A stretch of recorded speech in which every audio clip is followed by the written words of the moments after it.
Assalomu alaykum hammalarga. Pazanda opa singillar kanaliga xush kelibsizlar. Bugun biz sizlar bilan turk oshxonasiga mansub bo'lgan turkcha kofta taomini tayyorlaymiz. Bismillah deb ishimiz boshlaymiz. Demak, birinchi idishimizga farsh, ivitilgan nonni yaxshilab suvini siqib solamiz. 2-3 tish chesnoni va piyozni mayda qilib to'g'rab solamiz. Pripravali tuz, zira va paprika soldik biz. Qo'limizda yaxshilab michig'laymiz.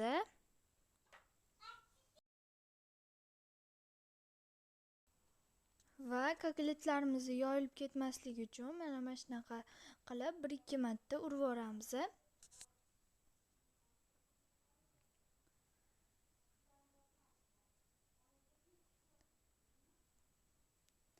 Endi mana shunaqa qilib kotletlar formirovat qilamiz.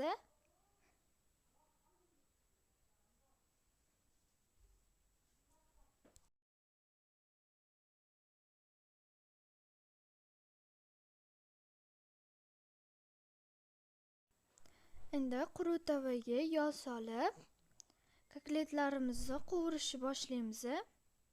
Mana zagotovkalarim.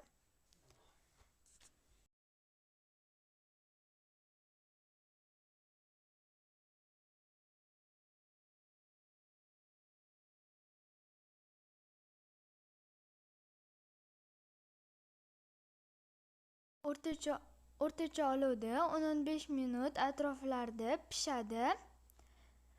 Hamma yog'ini aylantirib turinglar. Bitta yog' qizarib, bitta yog' qizarmay qolmasin.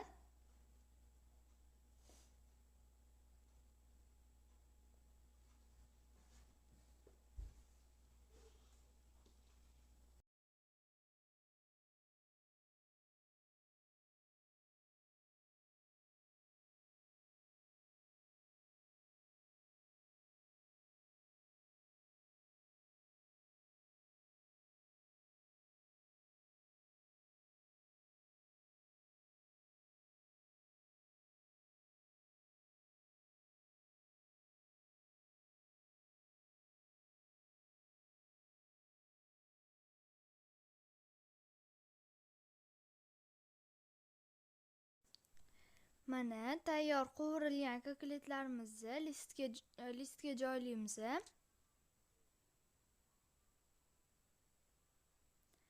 Va ustidan parrelangan sir qo'yib, duxovkaga 5 minutga, ya'ni sir eriguncha tiqib yoramiz. Biz Xorazm sirini ishlatdik. Qattiq sirni ishlatinglar, eriydigan. Garnirga guruch bilan tortdik. Guruchni hamma o'z usulida tayyorlaydi. Biz guruchga suv solib, keyin suvini tortgandan keyin yog' bilan zira solib dimlab qo'yamiz.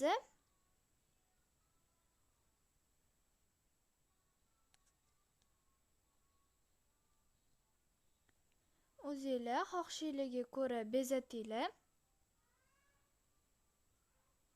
Mana kotletlarimiz siri eridi. Mana juda ham chiroyli bo'lib pishdi. Sirlar bilan yana ham mazali va to'yimli bo'lib chiqadi. Albatta tayyorlab ko'rishingizni tavsiya qilaman.